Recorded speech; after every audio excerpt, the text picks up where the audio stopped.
Hello and welcome. Joining us today are two very special guests who are going to be seen in a much anticipated film, which is based on the life of UP Chief Minister Yogi Adityanath. I'm talking about Ajay, the untold story of a yogi. And I'm joined by Paresh Rawal, who actually plays the role of his guru in the film.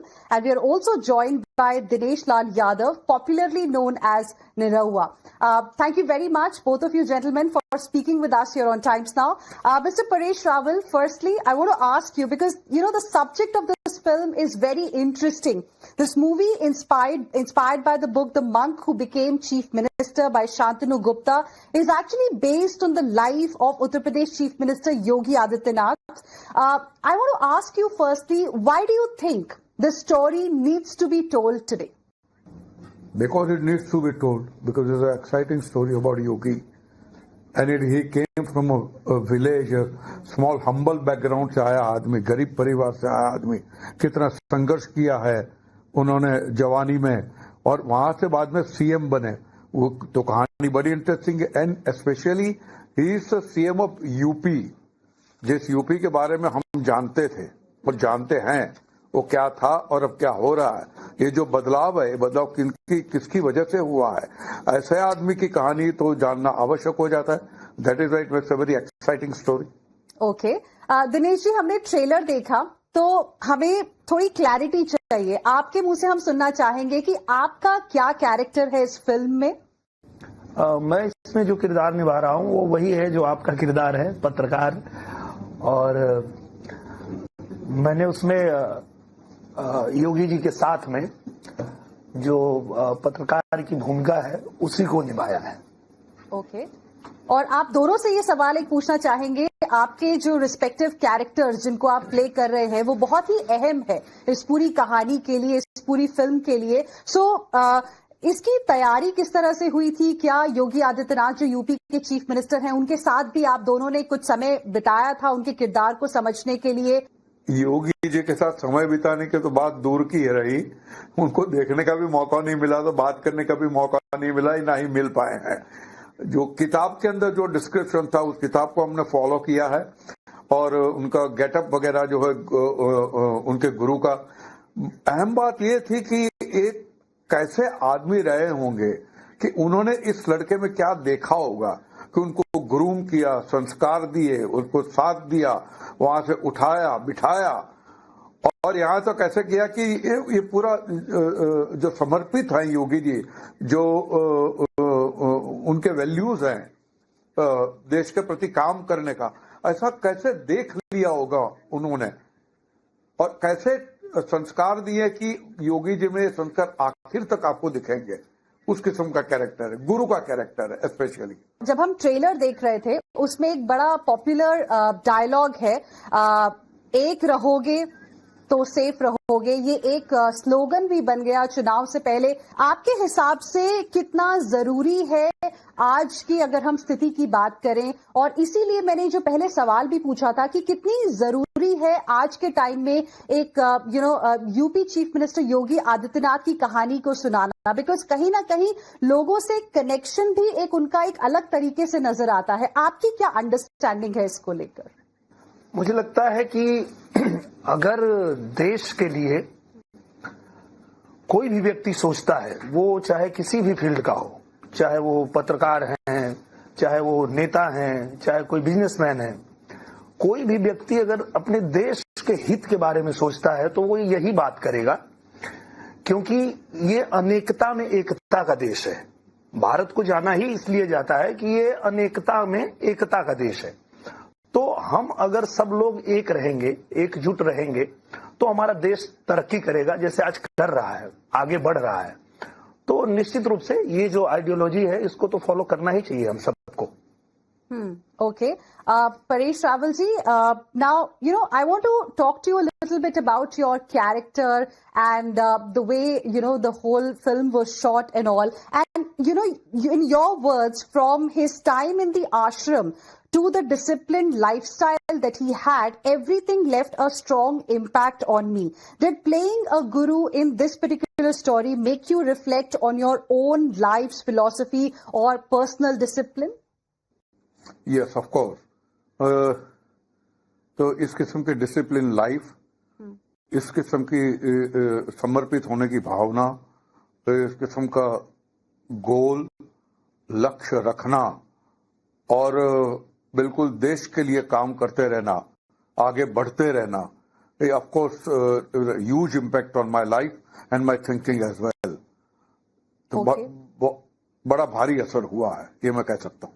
And Pareshji, when we look at your career, the kind of roles that you have played in so many films, your career has seen you question power, through the roles that you have played, corruption, morality. In this role, you're shaping the foundation of a leader who later governs India's largest state. I want to ask you, is there or was there some kind of a specific moment from filming that moved you personally or stayed with you even after the cameras stopped rolling? Something, from his life that really touched your heart? Any moment? Not only largest state but largest unruly state, कि जो कितना law and order की कितनी बेहुदा स्थिति थी उस ऐसे स्टेट के बारे में। लेकिन जब जो एक फॉर एग्जांपल जो कान में कुंडल पहनते हैं वो कर्ण छेदन होता है। वो कर्ण छेदन की जो प्रक्रिया होती है कि आपका ये जो अंदर से छेद करते हैं, आपकी आंखों में आंसू नहीं आने चाहिए, आप ऐसे भी नहीं करने चाहिए, चीखना भी नहीं चाहिए, कुछ नहीं, बिल्कुल शांत रह के चेहरा शांत रहना चाहिए और कर्ण छेदन होता है। मैं बार बार शूटिंग के बाद भी और शूटिंग के दौरान भी मैं अपने कान को छूता था कि इसको कैसे छेद के उस कच्ची उम्र में उनको कुछ दुख नहीं हुआ, दर्द नहीं हुआ, न चीखे न चिल्लाए, न आंखों से आंसू निकले और न ऐसे भी करके बैठे, शांत बैठे थे। तो बोले ये क्या तैयारी है, ये जो फिजिकल पेन की जो एक्सट्रीम जो फिजिकल पेन होता था उसको दबा के कैसे पी गए थे। तो ये बातें मुझे बहुत असर कर गई थी। तो ऐसी जब आपकी ट्रेनिंग हुई है तो ये आदमी आगे चल के कुछ न कुछ तो बनेगा ही। ओके। दिनेश जी, आप एक भोजपुरी सुपरस्टार हैं, आप एक पॉलिटिशियन हैं, लेकिन इस फिल्म में आप एक जर्नलिस्ट का किरदार निभा रहे हैं, जैसे कि आपने बताया। तो एज अ जर्नलिस्ट जब आपने इस फिल्म में काम किया, आपको ऐसे कौन से पहलू नजर आए जो आपको लगता है कि आज की युवा पीढ़ी के लिए जानना बेहद जरूरी है, कहीं ना कहीं जो शायद सामने नहीं दिखाई देते? बिल्कुल।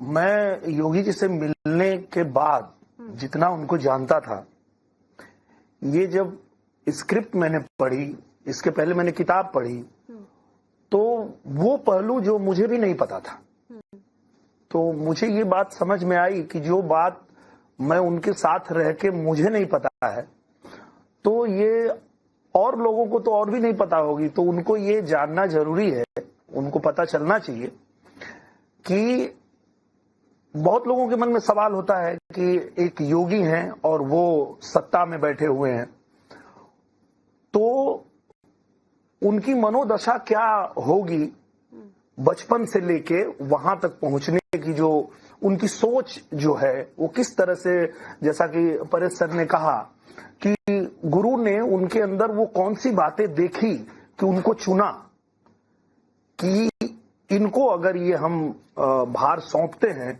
तो ये अच्छा करेंगे समाज के लिए। क्योंकि वो जो मठ है, जो गोरक्ष पीठ है, वहां स्वयं भगवान शिव का वो मठ है। ऐसा हमने पढ़ा है कि भगवान शिव जो है योगी के रूप में वहां पे आए थे। उस मठ पे हमारे ये महंत हैं योगी आदित्यनाथ जी, तो बहुत सोच समझ के गुरु ने उनको चुना था कि यहां से ये कैसे पूरे देश के लिए काम अच्छा करेंगे, और वो कर रहे हैं। सभी लोगों को ये पता चलेगा कि अगर आपको सच में कुछ बदलाव करना है, आपको कुछ बुरा लग रहा है समाज में, सिस्टम में, आपको लगता है कि यार ये ठीक नहीं है, तो वो बदलाव करने के लिए आपको खुद आगे आना पड़ेगा, आपको जिम्मेदारी लेनी पड़ेगी। और ये चीज, ये फिल्म देखने के बाद हर व्यक्ति को समझ में आएगी।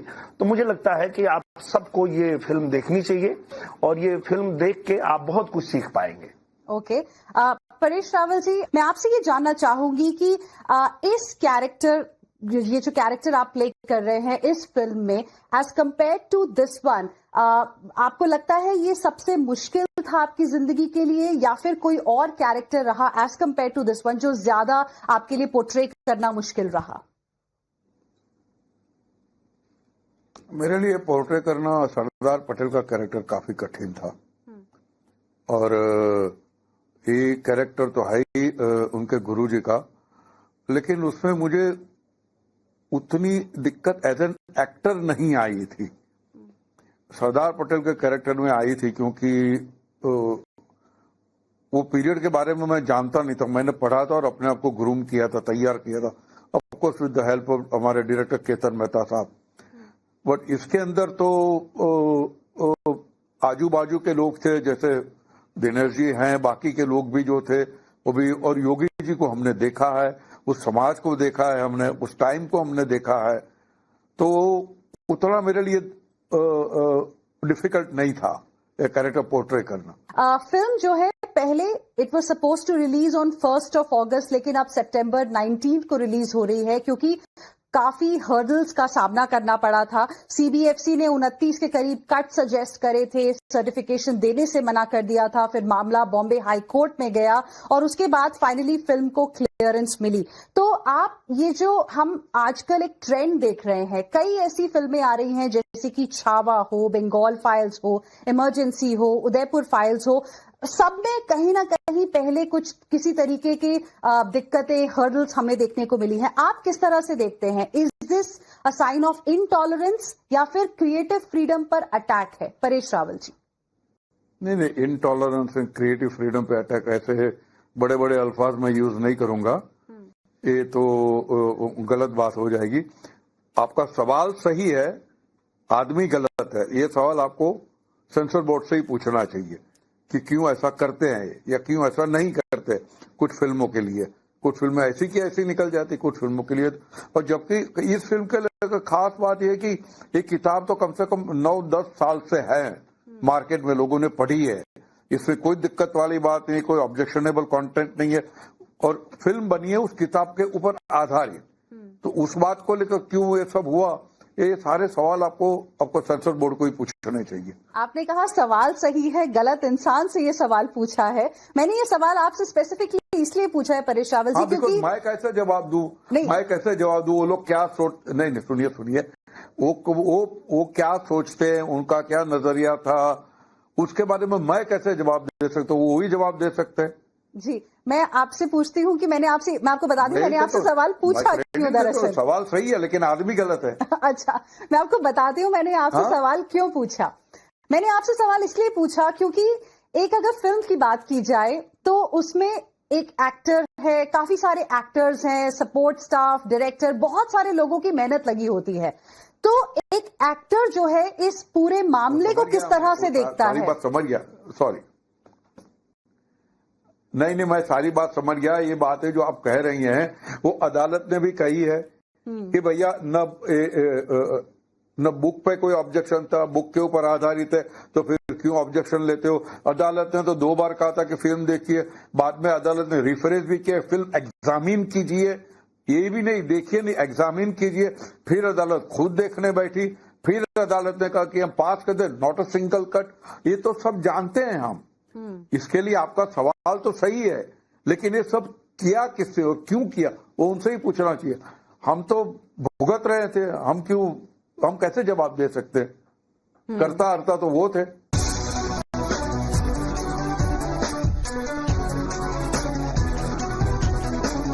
एक सही डिसीजन रहता है आर्टिस्ट के तौर पर, आप क्या कहना चाहेंगे परेश जी? एक आर्टिस्ट के तौर पे तो मैं कहना चाहूंगा कि भैया किसी के ऊपर बैन नहीं लगना चाहिए, नंबर 1। लेकिन मैं सिर्फ आर्टिस्ट नहीं हूं, भाई जिस देश का नागरिक हूं देश की भी बात होनी चाहिए ना। उसके जो सैनिक है उनकी भी बात होनी चाहिए ना। उनकी हत्याएं होती है, वो मर जाती है, उनकी भी बात तो होनी चाहिए। मैं सिर्फ आर्टिस्ट हूं, मैं मेरी कला का झंडा लेके निकल जाऊं, ऐसा नहीं होना चाहिए। स्वार्थी बन के मैं नहीं सोच सकता।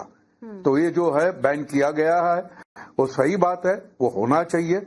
और दूसरी बात ये भी है कि कुछ लोग कहते कि भैया जब हमने उनको साइन किया तभी नहीं था ऐसा हालात, और अभी ऐसे हालात हो गए। तो मैं एक बात यहाँ पे कह दूं, ये बात सही है कि जब आपने उनको साइन किया तो भी ऐसे हालात नहीं थे, लेकिन आप ये समझिए कि वो लोग नहीं सुधरेंगे, वो कभी भी पलट सकते हैं। इसलिए पहले उनको साइन ही मत करो। उनको साइन मत करो तो खत्म हो जाती है बात। फिर ये बात न आपको भुगतनी पड़ेगी न इसकी चर्चा होगी। दिनेश जी, आप किस तरह से देखते हैं इस मामले को? मैं भी वही कहना चाहूंगा जो सर ने कहा कि हम कलाकार बाद में हैं, पहले हम इस देश के नागरिक हैं और इस देश के प्रति हमारी जिम्मेदारी है कि हमारे देश पे अगर कोई बात आएगी तो पहले हम उसको देखेंगे। हम ये कला और कलाकारी और ये सारी चीजें बहुत बाद में आएंगी। तो निश्चित रूप से कोई भी अगर डिसीजन लिया जाता है तो देश हित में लिया जाता है, और देश हित में जो भी हो उसको सपोर्ट करना चाहिए। चाहे कलाकार हो, कोई भी हो, जो भी देश हित में कोई डिसीजन आए उसको हम सबको मानना चाहिए, हम सबको उसका समर्थन करना चाहिए। Okay. Now coming back to the film and the subject of the film here, UP Chief Minister Yogi Adityanath, and let me also ask you about his policies. Some of them are a little controversial also. For example, the bulldozer action and police encounters. Shantanu Gupta has written about his policies in the book as well, which served as a reference for the film. How do you view these actions, these policies by Yogi Adityanath, the UP Chief Minister? Paresh Rawal ji? अलग अलग रोग के प्रतिकार करने के लिए अलग अलग दवाइयां होती है। एक ही वैक्सीन न जुकाम के लिए चल सकती है, न कैंसर के लिए चल सकती है। अलग अलग दवाइयों का इस्तेमाल करना जरूरी होता है, और जो स्टेट चलाता है वो अच्छी तरह से जानता है क्या क्या दवाइयां लगती है। मैं इतना ही कहूंगा। Okay, all right. Dinesh ji, any words?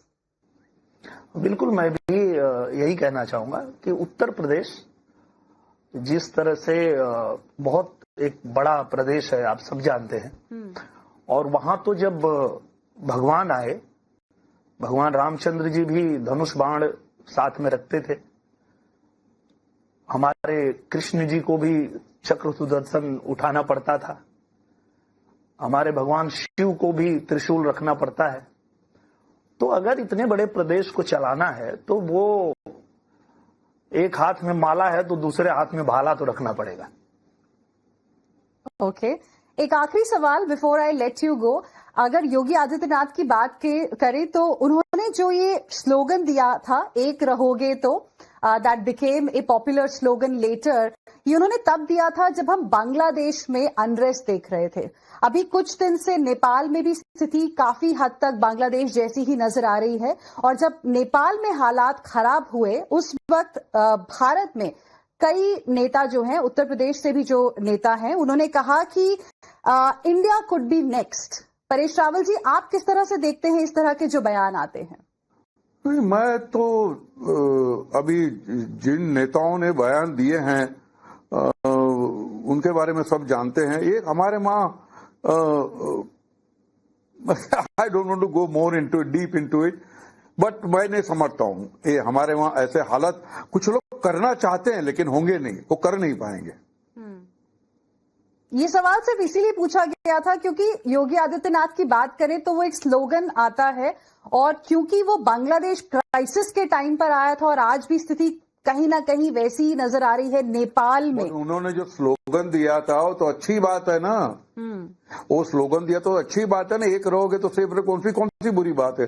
वो एकता की बात कर रहे हैं, सबको साथ में रहने की बात कर रहे हैं, तो उसमें कौन सी बुरी बात है? अच्छी बात का भी थोड़ी विवाद हो सकता है। लेकिन उसको डिविसिव समझा गया था उस वक्त।